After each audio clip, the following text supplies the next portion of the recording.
What's up, everybody? Welcome back to Erabody's podcast. And as we promised you, man, we have a familiar face in the building. A lot of y'all know this man by Yamali San, but we about to get to know Jorvice Lee, right? Yeah. Jorvice Lee. Yeah. Jorvice Lee. Jorvice Lee. For the people who don't know you, I want to first of all say thank you for stopping by today, man. Of but course. For the people who don't know you, give them a little bit about who you are. Okay. Allow me to reintroduce myself. My name is Jorvice Lee. I'm a New Orleans native, born and raised. I'm a son, a brother, a nephew, a father, a cinematographer, a videographer, photographer, a performing artist, a music artist, a recording artist, a performing artist, and an all-around creative. But also I'm human. That's what it is. That's what I always advocate for. I'm human, just like the next person next to me. I just might do some a little bit more flyer than them. But that's it. That's all it is. Yeah. Yeah. That was a good government name. What is Jorvice? Good government. Jorvice Lee. Good. What is good? When I hear good, I get good. That's Good. a good government name. I get Jorvice good. Lee. I But get. man, Yeah. man, Yeah. glad to have you on, man. And when you're creative, I had to learn the difference between, how they used to say you're a jack of all trades and a I master had to of none. learn the whole thing, because it says you're a jack of all trades, a master of none, but way better than one. So when you talking about a person like you that have multiple skills, sometimes they get under people's skin when he do everything. He all over, she all over. The jealousy when you have multiple talents, you're good at multiple things or whatever. Do you get a sense of that when people seeing you can go from here to here? Because some people only got one. No, what I think I get is like overlooked at first. Like I think people don't recognize, or it's been a journey for people to recognize that I do all these things, and I think it's something they're still noticing about me, because they're so used to me being in a lane of like rapping. Like, oh, he raps really well. Hey, that boy, right? Hey, him, yo, he could rap. You know what I'm saying? But like, I do so much more, and there's people that acknowledge it and respect it and give me flowers for it. But I think as a majoral standpoint, like it's not something that's recognized in a way that I think it should be. So I don't get the jealousy, he's doing too much, or he's doing all these things, or he's a jack of all trades. I only get those like type of compliments and connotations when I'm around people that know I do this. You know what I'm saying? So that's kind of where it is for me when it comes to that. I would like to get a little bit of that, like, oh, he's doing all of it. Not for the sake of the limelight or having like that type of attention, but like, oh, it's seen. That's why I think it's important that I'm highlighting and evolving more in those places. The funny thing about it is, bro, like the first time I discovered you, I was actually shooting a video for one of your boys, T. Bailey. Yeah. You showed up for T. Bailey in a special way, but your aura, like what you brung to the scene, and it wasn't even your video. Gotcha. You talk about Gotcha? Yes. Yeah. Remember. Yeah, I remember that. What you brung to the scene was the frequency that you vibrate on. Mm-hmm. You was like fully supportive of another artist, and you rarely see that unity as it pertains to the come up of another artist, because I don't know what it is about New Orleans, but we, a lot of times we have this crab in a bucket mentality, Yeah. but seeing you and knowing, just from that, like, this dude is a star in some type of way. I didn't know what it was, but that's how people view, good energy. And I would always say, like, and I want to ask and find out, how do you keep your aura that pure? By realizing that it's not, and accepting that. Like when I say it's not pure, I mean that it comes from a place of, I think, bringing it back, I think it comes from a place of like, we're permeated in mud down here. You know what I'm saying? Like there's a lot of oil, there's a lot of rugged, there's a lot of dirt and filth down here. And I'm not saying that in a sense of degrading my city. I'm saying, or degrading our city. I'm saying that we have to be lotus flowers down here. We gotta like blossom from some very tragic things and some very unfortunate circumstances and some traumatic experiences. And depending on your mindset, it could stagnate you you know what I mean, as far as coming with a frequency that's acknowledging the next person. Like, unfortunately for me though, like what my experiences growing up down here taught me is that the next person is just as important. They matter. You matter. Like, we matter. Like, I gotta show up like you matter because I want you to show up like I matter, because we so used to not mattering. You know what I mean? Like, so that's what it is. Okay, so do you believe in that statement that says you get back what you dish out? Of course. I'm Christian, but I believe in karma. Heavy. I think karma's a real thing. Like, whatever energy you put out is definitely coming back to you in full circle of some format in some way. And just in business, my daddy used to always tell us, put your hands on your money, but you do every job for the next job, because there's always more people watching you than you think. So you could be doing a job right now, but it's the setup from this job. And I never forget this, Rick. I needed some more lawnmowers. I had my landscaping business after Katrina. I'm staying in St. Rose. I had to come on a Sunday all the way back to the city of New Orleans and cut this grass. The man told me I could have these lawnmowers, but I have to cut his lot 3 times. It was just a lot. So I get up there. I spend my money. I get up there. After I finish cutting this lot, I'm mad because I ain't getting paid for this lot, but I do a great job. The man walked from across the street and say, he been watching me cut this lot. So he said he fired his guy, and do I want cut his lot? So I went to the lot with like $18. I spent gas and everything. I was able to cut his grass, the lot he had next door, his daughter house, because she stayed on the other side of the lot, and washed both of their cars. So I left with like a $400 day. But it was based off of what I was doing, and I wasn't actually getting nothing yet because the man still had the lawnmowers locked up until I fulfilled the end of the deal. So I say that a lot of people, if money move you, then you're not going to give you all when it's a $50 job rather than a $100 job. You won't be able to tell the quality of the work if I'm there. Because like you say, when he said you came to that video set, if I come, I'm going to give my all if I decide to come. And you won't be able to tell if it was free or if I got paid $100 or no dollars. And I think a lot of time we miss that. Yeah. Man, that nigga, he only had $100. My work on here though. Right.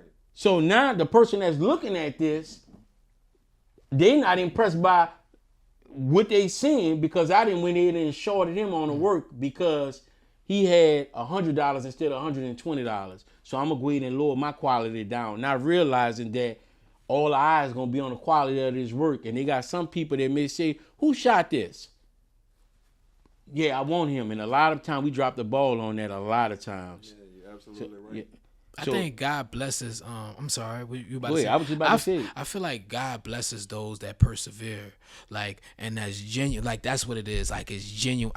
You had said pure earlier. I like that word. It's a beautiful word, pure. But I think genuine is more the one that I want to go with. Like, genuine. You genuinely showed up to get the job done. You genuinely showed up to make sure you saw it through. You genuinely went through the motions that it took to get to the other side. I think God rewards that. Yeah. And the point is not to be rewarded for it, but that's what's going to happen regardless, no matter what it is. Right. If you show up genuine, that's what's going to come back to you. And that's not going to always look positive. Like, as long as you genuine though, like someone's going to, that's all you're going to see. Like, oh, they genuinely don't like me. And I knew that because I genuinely showed up knowing how I be, you know what I mean? Knowing how I perform. Oh, they genuinely respect what I'm doing because the way they show up is the same way I show up when I'm, you know what I mean? So that's what I think it's about. Like being genuine, and that comes with everything else. Yeah, you know? I totally agree. Yeah. So transitioning like from being in front of the camera to going behind the camera and actually like that's a wild transition, bro. Tyler Perry. Well, and I'm saying TP, he great with knowing the front end of the side. But I say, you know, far as the stage and that he saw he was already being compensated in one area, right? And he wanted the full pie, right? But coming out as an artist, like I'm a full blown artist. You know, I'm a lyricist. Yeah. To going behind the scene, now you capturing other people, and you feel like, man, that's me. I'm supposed to be doing that. Like, what mindset do you have to be into actually get that type of work done. This is where I give flowers to Michael Jackson. Um, I think, no, I know. Like, Michael Jackson was such like people. I don't think people really give enough scrutiny to this. He was so detail oriented. He knew exactly what he wanted this to look like. He knew exactly how he wanted this to feel, and that means you have to go outside of just what's in front of you, what's behind you, what they seeing when they looking at me. How does this angle look? Is this the right angle right here? Does this give the feel? Does this give the depth? Does this give the emotion? Is the tight shot needed for this? Or is this a far shot? Is that gonna, like, before I wanted to ever do music, I wanted to act. Before I ever wanted to touch a mic, I just wanted to show I had range and character. But also, I had to realize the only reason why I did it is because I saw it being done. We're all directors in some way. We're seeing it on the screen. We're like, damn, that's dope. Look at that shot. We don't realize that. We don't register that we saying this to ourselves, but wow, the way that they framed that was nice. It made me feel this way. I just took it a step further and like, what would that look like as an artist? How can that make the picture better? What can I do to make this picture better? And then that extended to not just my picture. What can I do to make that person's picture better? Or what can I do to make this person's picture better? Like, that's what the trend. It's actually a very natural transition if you think about it. But you have to be selfless. Like, I feel. Because people be like, man, look, that's the spot that I wanted. And you see this, and not saying it's like, it's hard. Especially if you're doing something for money, like you mentioned, you get what I'm saying? Yeah. You come to behind the scene holding the camera because you know it's more profitable. It's more profitable because you're making money instantly. Right. You know what I'm saying? As to on the other side is like, all right, I'm creating these things with dreams and aspirations that it will pop. Right. But being on the other side, I feel like you have to be selfless. You can know a direction for a person. You can know what fits them well. But in order to be good and damn good at it, I feel like you have to be selfless. Or just more interested in the story. That's how I look at it. Yeah. I'm interested in the story. Whatever that story is, if I could be a part of the story, I'm interested in that story. Mm-hmm. You know what I mean? So maybe that just mean I'm not talking. I'm actually on Rick this question. Do you feel as though like we have too many rappers? Both of you come from that industry. I mean, I was a rapper. Yeah. Now here we are, 3 black guys come from out of 3 different projects, and I started out. I ain't never told you that I was a rapper. No, you didn't. We was a little kid, huh? Yeah. You just finding this out? Yeah, just today, right now. This is great. This is great. It was horrible. My name is Lil Darren. Don't call me Lil Usher. I hit you 50 times and make your pussy ass suffer. So my boy Lil Quincy, he showed not too hard to find, and then his ball came on after that. Yeah. But this one I quit. Those rappers. This one I quit. You remember the brown tape recorders that the school had? The school used to have brown tape recorders. You had to press the 2 and you could record on them. You could erase it or anything or whatever. Oh, yeah, I remember those. No, right. They did have those. You remember like the teachers. It was big, right? Yeah, it was big. It was big. So some kind of way, like the 2 buttons. So, all right. We take one of those and we in an abandoned house and they got the beat ready because we got the beat playing on the radio. We don't know nothing about no production or whatever. And then we going to press play and then everybody going to rap and the song will come out. When I heard myself on the radio, Rick, I became a producer. Yeah. I said, oh, no, I'm not going to go out there sounding like that, whatever. And some of the guys kept rapping. That's when I know it was over. 9, 10, quit. It's over. It's not good for me. Yeah. I don't sound good on this. That's maybe how it's sounding. Do you think we have too many rappers? 3 different projects. I'm going to answer this first. Go ahead. I'm going to answer this 3 different projects. Yes. I feel like it's oversaturated. The industry is oversaturated. And who's responsible for saying, look, dude, job?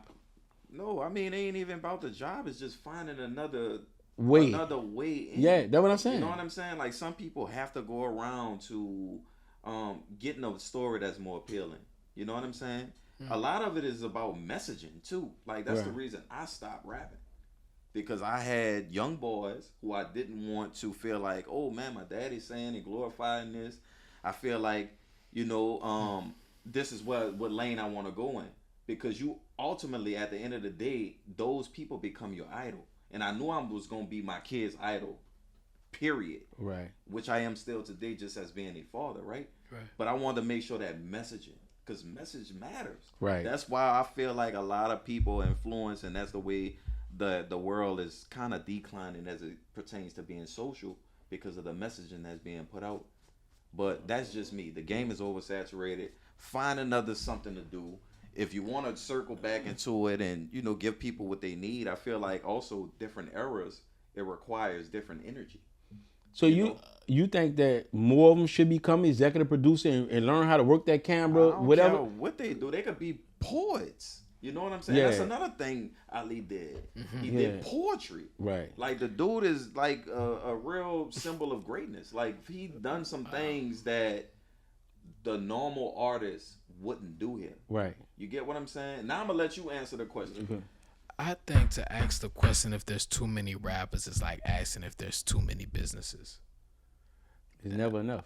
It's never like when you gotta look at this thing like this. Like, I do feel the oversaturation of like that thing. Like, there's so many people doing this thing, but you gotta realize, like, rappers can be billionaires now. Like, Not everybody though. no, but not everybody can be billionaires in any aspect, Yeah. though. Right. That's bringing me back to like the business inquisition, like, or the business statement. Like, I could be a billionaire. Nobody can't tell me I can't do something with this. And it's something that is so attractive to me. It's so attractive. And I know I can make money in some way doing it if I do it, right? So, like, I think rappers get a certain scrutiny that other people don't. Like, there's way more singers than there are rappers here. Way more singers. But I think because it's such a... People would like to hear a song more than they would like to hear a rap, right? And I would say it's a maturity level. I will say this. Or being singers, if you run into one and then you run into them 10 years later, you're going to see the maturity in the way they dress and everything. When you 40, you have seen Redis, Brian McKnight, and all of them. You have seen the maturity. I'm just saying in That's dressing them. to everything. Yeah. I have seen rappers 40, and he reminded me of me when I was 20, 21. I'm like, dude, pull up your pants. Yeah. I Like, think... dude, you're a grown-ass man. To get more context to that, I think rap, this goes back to your statement, finding different ways to get into those doors. I think there's a lot of rappers who are not interested in the evolutionary process of it. You know what I mean? They just think they're into the attractiveness of it. Like, that's attractive. I'm gonna just keep doing the attractive thing. It's like a pretty person that's vain. Like, I want to be pretty all the time because I know the attention I get from it. Right. I'm attracted to rap because of the attention that is given to me by the rapping. Like, no, the evolutionary process is like, what's the business aspect? What does percentages look like? What does masters look like? What does videography look like? What does the story look like? What does my fan base look like? What do I want to do with this? That's the evolution, as it is with businesses. You know what I mean? What's my market? Who am I even talking to when I'm rapping? Right. You know what I mean? It's not because they're rapping, it's because they're not interested in the evolutionary process. And that goes back to what I was saying about it being oversaturated and why I felt it's too many rappers. Because rap is rap, artist is artist. Like, if you're an artist, then you understand that it's a business. And if you're a rapper, then you just rapping. You just saying a whole bunch of shit. Even if it's good, it's like you will never become a millionaire or a billionaire because or a thousandaire. Or a thousandaire. Just because you rapping. I say this, when I look at the Method Man's not getting these movie parts in and out of rap, when I see T.I. in the movie and out of rap, I always, when I'm talking to a young rapper, why not leave yourself versatile for when opportunities come up? You could get commercials there or whatever. Like you were saying, the business aspect of it. Yes, I may get famous as a rapper, but I want people to see me as more than a rapper. If something happened, a shooting happened to T.I. on Atlanta, they'll interview T.I. to talk about it, not rap-wise. He can articulate himself in a manner where I can get that interview, or they got this movie pulled up and say, well, we need this person. Well, yeah, that's T.I. all the way. They got some of these guys, their images is so horrible, they can't even get money like that. So, and I always look at guys and say, dude, who managing you? Is that why T.I. say expeditiously all the time? So you can get that? No, but I'm saying is, you so hard and you say so much effed up shit that we shooting a movie in your neighborhood and we not even thinking about you like, no. But this, you know, Method Man say some really enlightening things. Yeah, but what I'm saying is he still get acting parts. He still so you meant him in that? I thought you meant the opposite light. But even a deal, if we had a clothing line, they go like, we need somebody to promote this clothing line. We going to New York, get Met on the phone. We get Method Man, right. Whatever. They're rocking clothes for how New Yorkers wear them.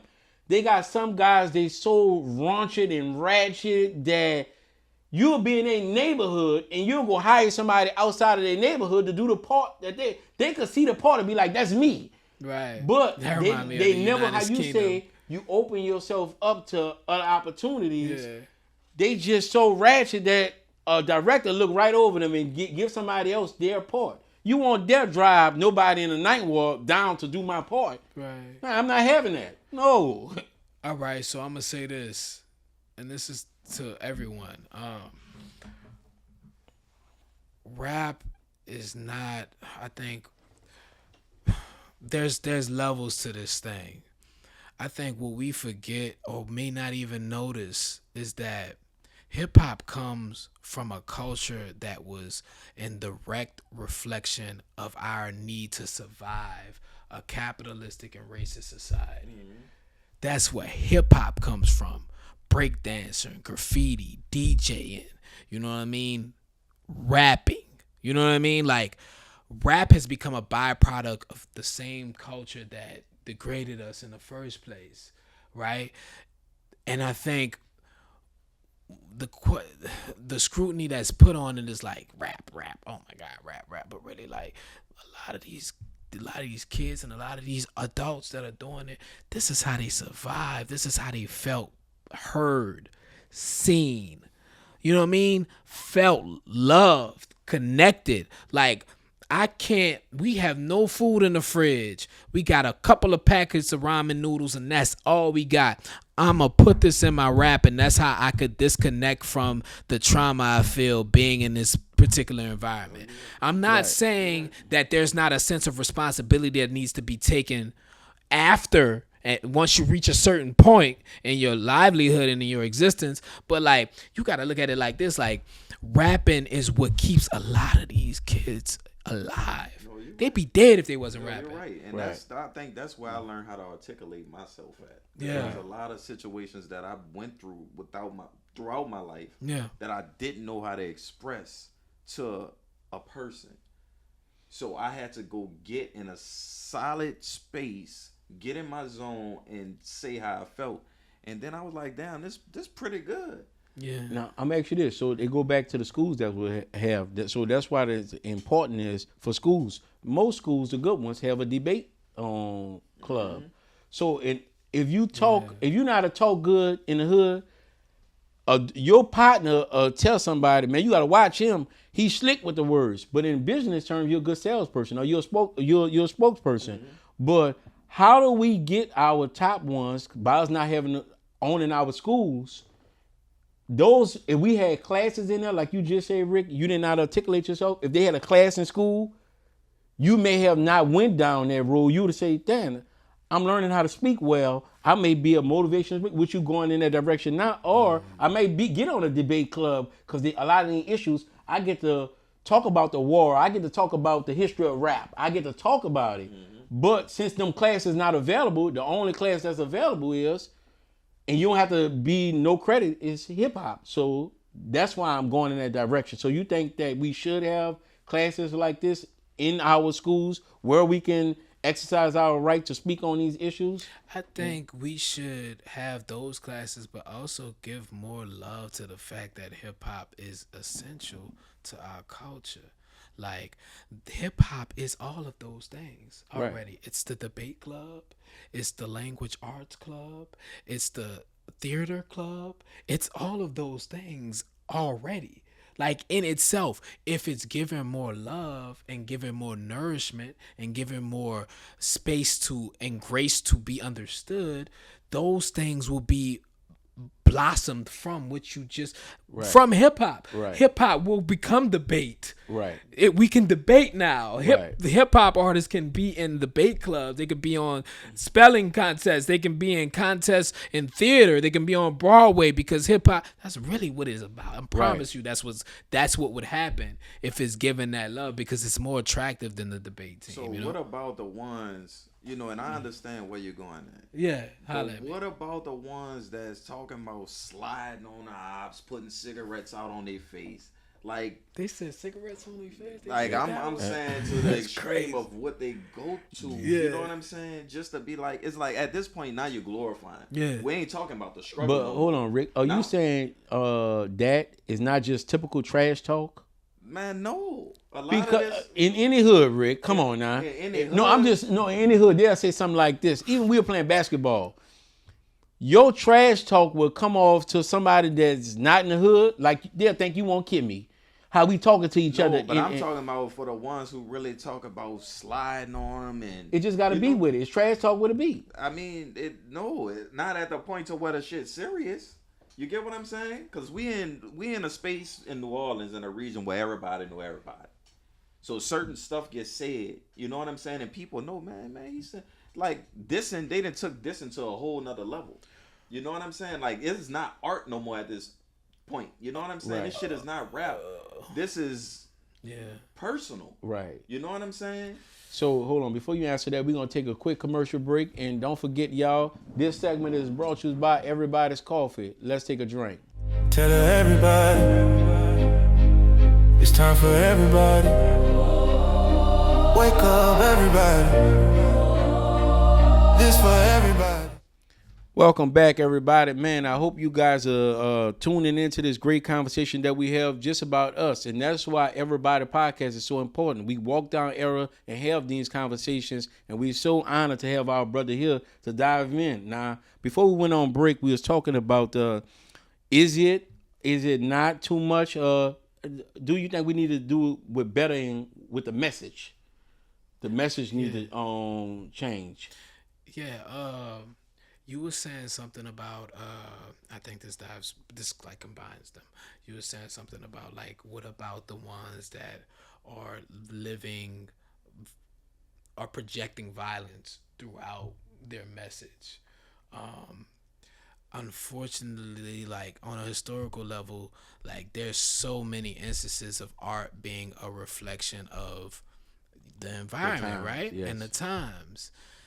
I think the group of people that fit into those categories have a place within time for what they're doing. I'm not saying I support what the effect of that. I'm not saying that.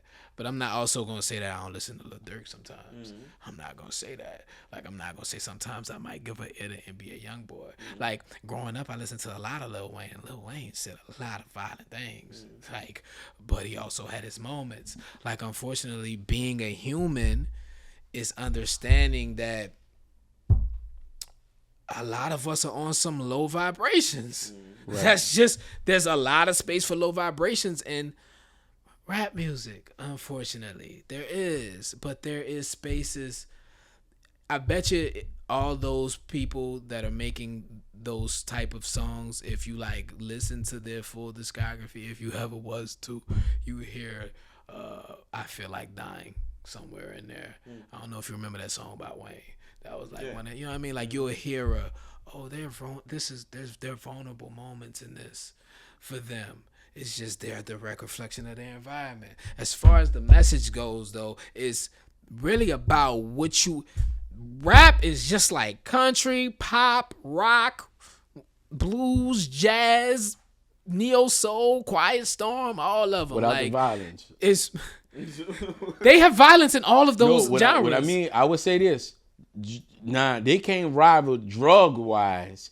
But for as that, they had a mass shooting in Arizona, but if you go to a rock concert, chances are you're going to go in there, you might come out there drunk or high, but violently, and it's not me picking on rap, I think it's more the violence that comes along with it. So you don't think like there's like not space for that in rock and roll, or not space for that in metal? It's just or not space for now, that. I'm asking you a question. Most of those clubs on Bourbon Street, they play what kind of music? Rock and roll, and they got a band and all that. Mm-hmm.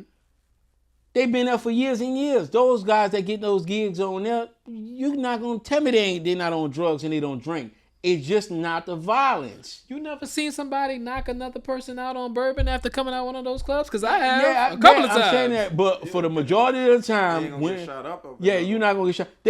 So we're like compartmentalized. So I'm saying this. I am, bro. So we're like picking the violence. I'm telling you this. Yeah, Christine, picking the violence. a Britney Spears concert. Her and Britney Spears and Christina Aguilera giving a concert.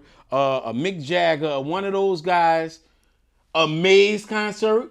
I'm leaning towards going towards that event to go.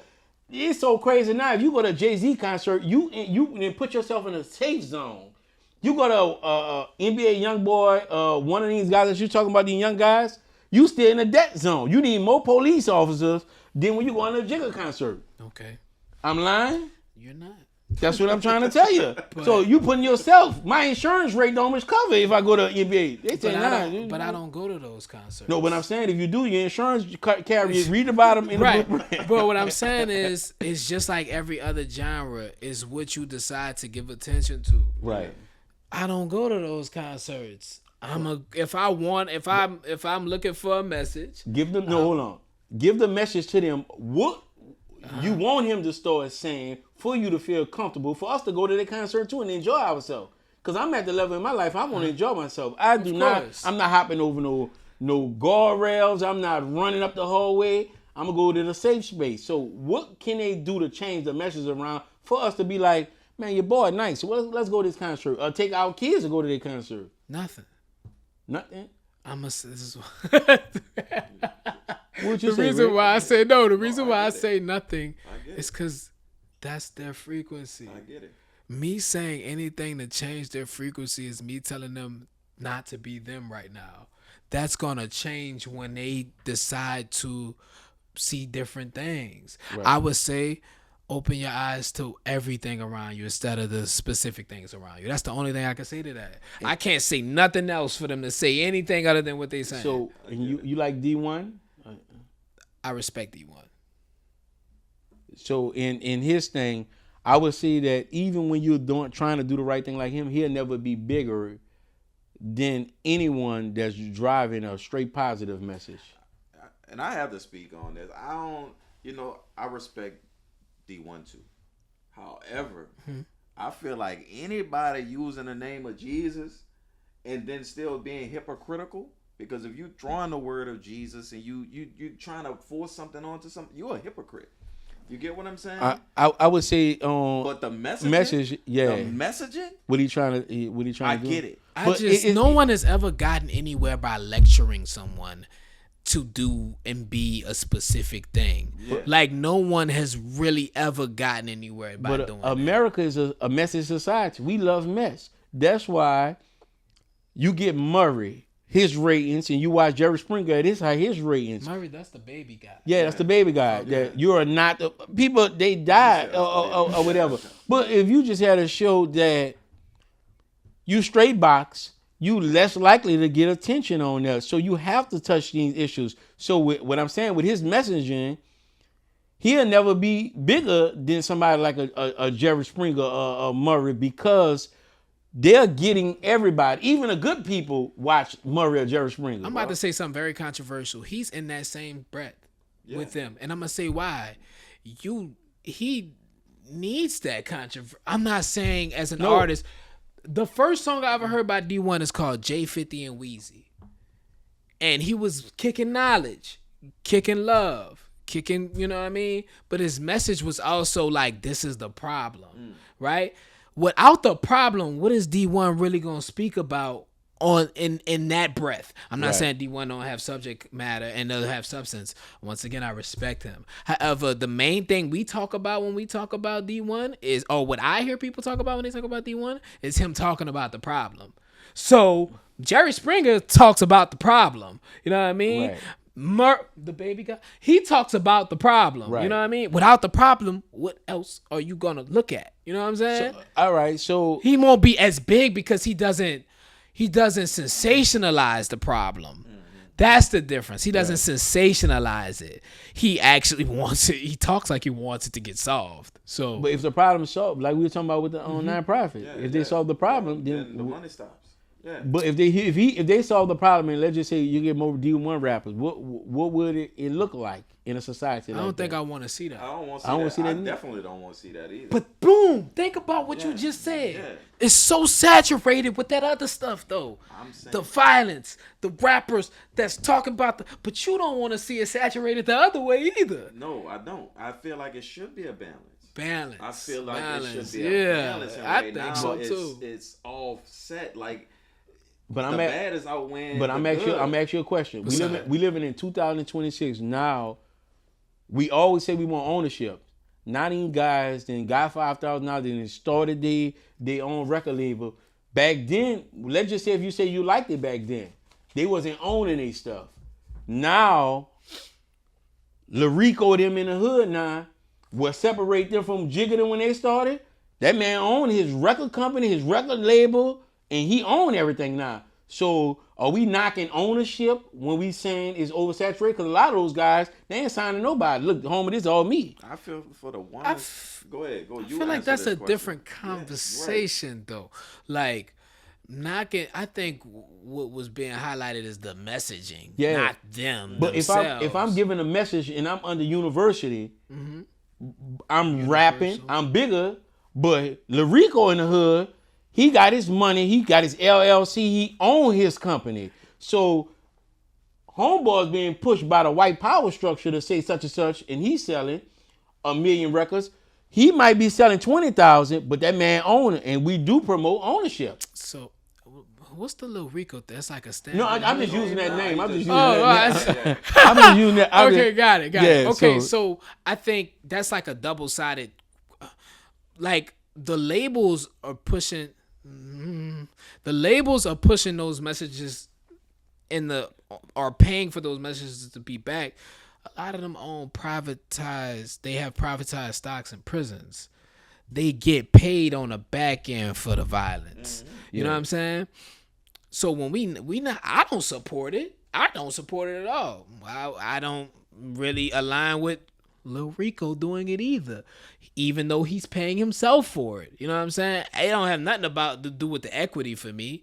It's just what you're saying gonna do in the long run for what we need done for ourselves. And I'm not saying we gotta, you know what I mean? I'm not saying we gotta grow a farm and separate ourselves from everything at this moment. I'm just saying, like, your message and their message is serving the same God. You dig? And that's pushing us back in recidivism, pushing us back in trauma, pushing us back in whoa. I don't care if Lil Rico or Lucian is the one that's backing this message. What y'all doing it for? You know what I mean? What it's gonna do? You know? That's it. Yeah. When it come to that. So all right, man. Let's transition into to life. You know, last time I seen you, bro, you was skinny as shit. I'm gonna just go ahead and say that. You know Okay. what I'm saying? That mean Like, I'm not outside of the anymore. music. Yeah, man. You got your physique thing going. Thank you, man. At this point in life, why do you prioritize health and wellness over, I would say, being seen in the rap world? I never really looked at it like I was prioritizing it over being seen in that world, but I think I am. I think that I'm. I am. Being in the gym and working on my fitness and working on that part of myself is therapy for me now. Like, and it's something that I have to do. Now I feel like I did something for myself. You know, when I think when I was doing music, there was a savior complex there. Like I'm doing it for that little girl that's growing up with her dad, or that little boy that never met, his mom. So I had to lose his mom. Like I felt like I had a message, and God gave me the message, and there was a reason and purpose for it. But like when I'm in the gym, it's for me. Like I'm in the gym because I want my body to feel better. I want my mental to feel better. I want to discipline myself. I want to push myself to do something a little bit more challenging in my life right now. And there's a lot of things that I think contribute to why it's therapy for me. But that's what it is. It's therapy. It's something. Rick, you got into going to the gym.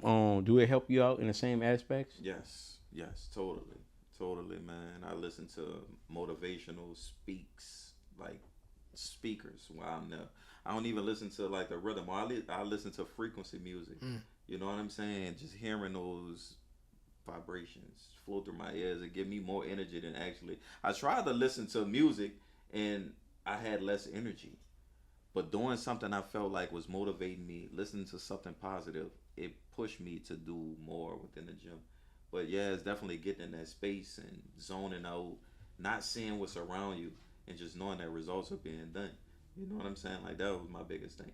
Yeah, I don't work out as much as you guys, but I always take a lap. No matter what building I go to, Rick, even if I walk in a parking lot. So as I'm doing that, health is our wealth. You seeing the decline of guys I done went to school with. They make me take 2 and 3 laps sometimes. I be like, that open your eyes. You be like, man, we went to school together. And some of them work in life in itself. You'll let yourself go by taking care of everything for everybody else. So I want to encourage men in general. This month is mental health. It is. It's men's mental health month. Men mental health. So women, stop getting on your men nerves. If only this month, I would say. But I will say that taking some time out to get yourself back, man, to shake yourself on, to get yourself on there. Buy you a blender and take a smoothie in the morning or something or whatever. Because sometimes I might drink a smoothie 5 a.m. in the morning.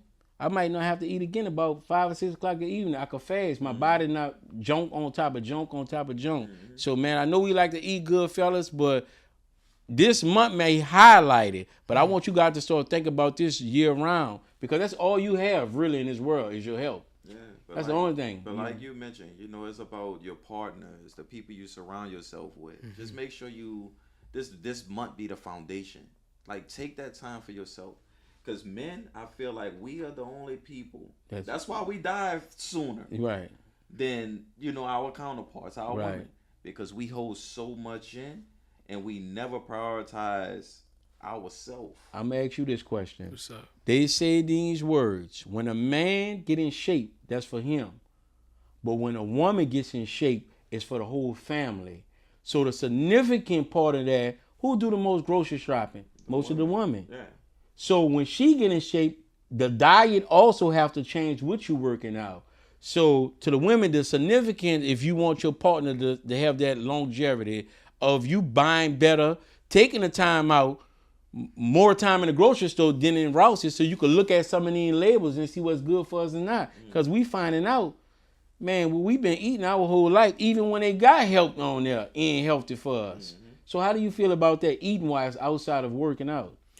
I can eat whatever I want, so I'm different when it comes to that. I got a high metabolism, so I wouldn't suggest that for y'all. Look into your body type. See what type of body type are you, like an ectomorph, or there's like different categorizations for body types, and also see what your metabolism like, and see what it's like your weight. There's like a science to this thing. Yeah. Like your weight, your calorie intake, your protein intake, how much of it you gotta have a day versus how much weight you putting on yourself, what type of training you're doing, what's your workout regimen. Like, look into those things. Look into what your regimen is. Look into what you need based off of, I guess, what you're trying to achieve with your body, But if it's discipline, fasting would be good, doing intense workouts, but workouts that may be more on a calisthenic side, you know what I mean? That would be good if it's about discipline. Like, that's what I would say as far as dietary things, but like as far as eating, like I can't really can't talk too much about They this. say when you turn 30, it's all downhill.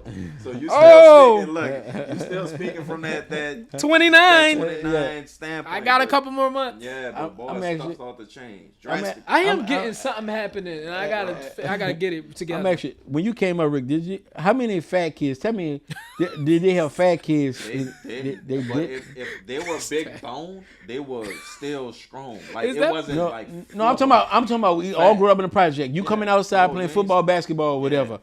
We had one fat guy. We had two, but they had asthma, and they pumped. They got steroids in there. But they, as far as athletic wise, Big Charles and Joe Montana, I desire love both of them. Rest in peace, Charles. Oh, these actual They can- names. Yeah, they can actually get down. They can run. They can do everything. But they had asthma. Joe used to have to take his asthma pump out, and they got steroids in there. Before that, when we took our shirt off in the project, everybody was cut up. It just looked like just from us running around in there. Why they got so many fat kids now?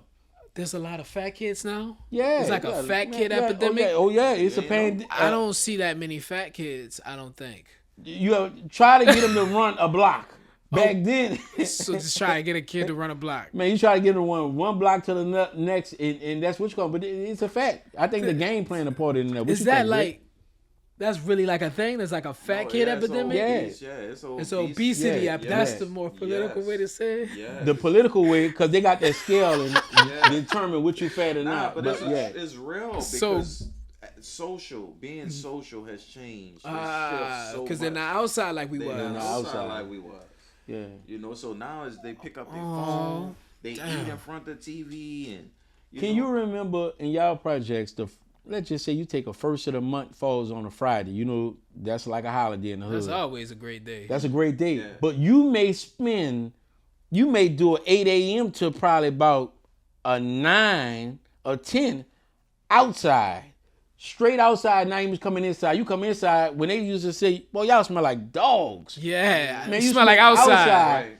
You done been from the fire hydrant, what they call it, the professional word for it. Fire hydrant? Yeah, that's- Or Johnny Plug or one of them over there. Johnny Plug, Yeah, you old went people back. say it. Yeah, See, Johnny you always, they Plug. call it Johnny That's what Plug. they used to call it. That's your so, generation. It was right before mine. Yeah. In his generation. Oh, So you done went from the fire hydrant, football, basketball, cool cane. You done did all this in one day. You done went to the donut shop. You done rain. You done did so much stuff. By the time you come inside, you been an 8, whatever you ate.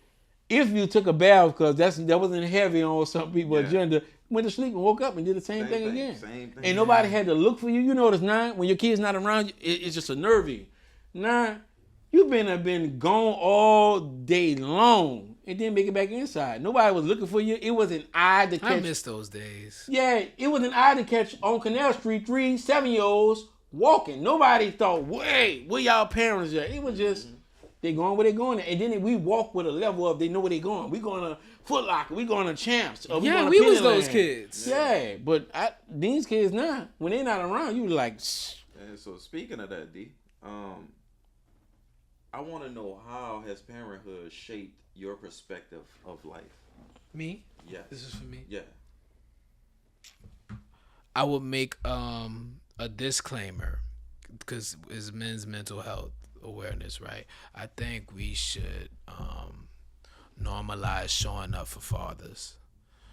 All fathers, especially active fathers and fathers that care about their kids. I'm in a situation where I have to fight for my child, although I'm a loving parent and I love my child, and and the support, I don't feel supported in the way I think I would want to feel supported when it comes to that. Not because I don't deserve to be with my child, but because it's such a foreign concept to support a father that's actively trying to be in their kid's life. That being said, that was the disclaimer. How parenthood has changed my life. I now know that there's something I will always love more than anything else. Like I love my daughter more than anything else, and I make decisions now based off of my love for her. Like I decide if I keep her in mind at the top of all decisions when it's important. Like, what neighborhood am I gonna live in?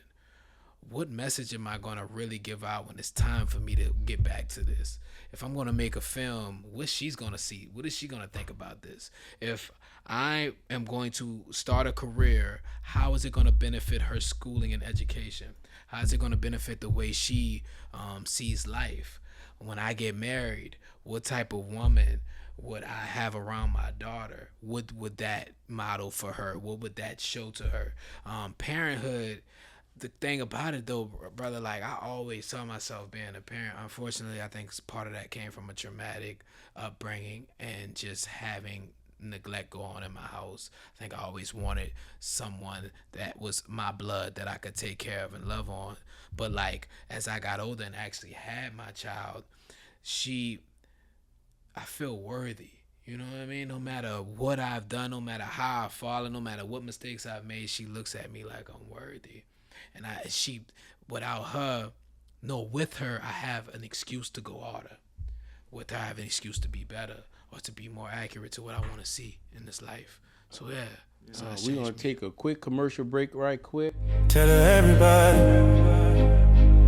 it's time for everybody. Wake up, everybody.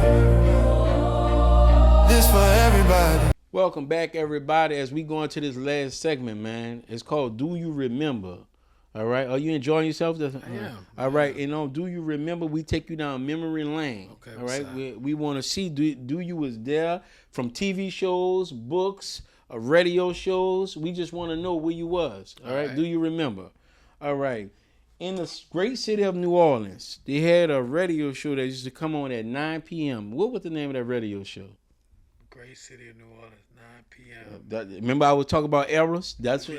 Errors, 9 p.m. 9 p.m. No, I remember this. I forgot what it was called though. It was a man that used to say something, right? Yes, he's the voice of New Orleans. Yeah, he's the voice of New Orleans. He's been a voice of New Orleans since the 91, 92. This wasn't Wild Wayne. Who was this? Who was this at this time? Who did this at 9 p.m.? I don't remember who it was. I don't. Do you remember?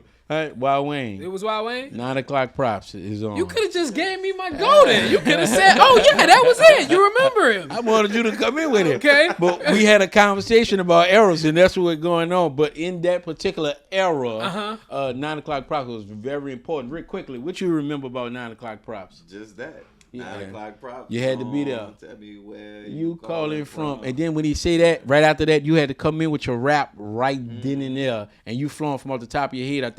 I know you couldn't curse.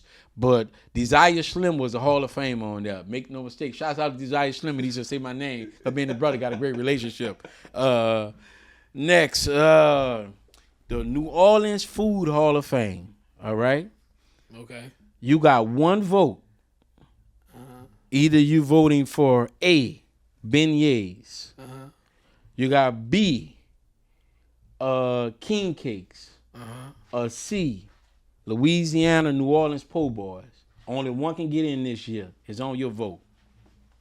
Po' boys. Po' boys. What's your favorite one? Shrimp po' boys. Shrimp on French. Fully dressed. Fully dressed. Fully dressed. Give me the shrimp po' boy, fried shrimp, mostly fried shrimp. Sometimes I get like the grilled shrimp, but on French, yeah. And back in the days, where you getting that po' boy from? I don't remember the name of the place. Oh, you losing it, Rick? Where y'all got y'all sandwich from in the St. Bernard? Spiders. Nah, Jimmy's. We went to I'm talking about y'all, in your hood. What was y'all spot? I was too. Like back in the days, when you say back in the days, I think about when I was like a kid. I don't remember the name of where my mom would get these po' boys from. I just know she would get them. Yeah, we was going to One Stop. That was a store by our house in the Desire. Okay. That was our corner. Station, huh? No, it wasn't a gas station.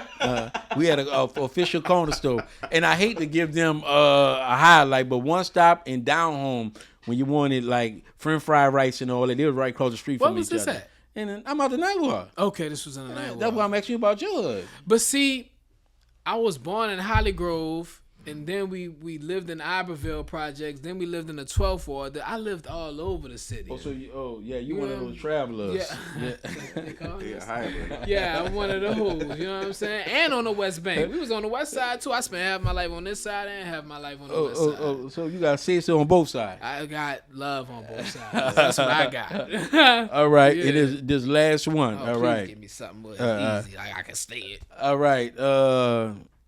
This last one. Uh-huh. Me, you, and Rick, we in this movie. Set it off. Okay. All right. I'm on a bus already. I'm on Okay. a bus, so you already know I'm gone. Yeah. Rick done already died. His funeral is next week. I don't want that character no more. They only had one survive. You, Queen Latifah, in that car at that moment. What are you doing? I'm Queen Latifah playing Day After Day. Yes. I'm the cops are on the back of me. Right, that's you. Yeah, that's me. You can get the out. car. If I get out the car, yourself but I in. smoke a cigarette before I get out. All right. Right? You want to do life without the possibility of parole? Yeah. No. You saying what I would do? Yeah, you know. I thought you was asking me about the scene. I'm sorry. What I would do?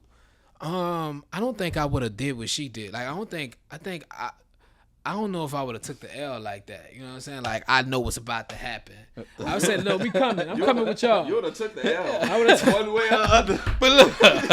What am I doing? And what part of the scenario? Like when she reaches the end and they all surround her? In that car right there, you can get out and take life without the possibility of parole. You can go out like. Oh yeah, I'ma die. I'd rather die. Man, just give me, what was your favorite part of that movie? Just thinking about it. Set It Off. My favorite part is Set It Off was a traumatic movie, honestly, to be real with you. I think when they all was counting the money and it was like Frankie, you know what I mean? That point, because it was like happy at that point. You know what I'm saying? Like, oh, Frankie, like they was just happy. That was their happy moment. And I think it was only few happy moments in that. All film. right. Now, are you willing to come back and be a friend of this show? Of course. I want you to look directly in the camera and let people know how they can find you if they need to get in contact with you to hire you for any event. For sure. My IG handle, my social handle is Yamali San on Instagram. YAMALISAN. Stands for Beautiful Gift of God. And I'm a student of the game. I'm a student of music. And I appreciate the Most High for putting me in positions like this to be around people. So you can follow me on IG. You can leave me on IG. You can reach out to me on IG. Yeah, that's it. Once again, I'm the Honorable Darren D. Purnell, the street speaker himself. And don't forget to get our book, Businessmen. It's available on Amazon. Yo, Rick. Well, you heard the man. Businessman is available on Amazon right now. Y'all make sure y'all copy y'all a copy. As for this session, this episode, I hope it was just as informative to you as it was to us. Thank you again, Jorvice Lee. Thank you. Brother, Thank for you. coming on and dropping them gems. Yeah. And for us, you can find us on Erabody's podcast. That's ERA Bodies Podcast on all social media sites. And we out. Peace.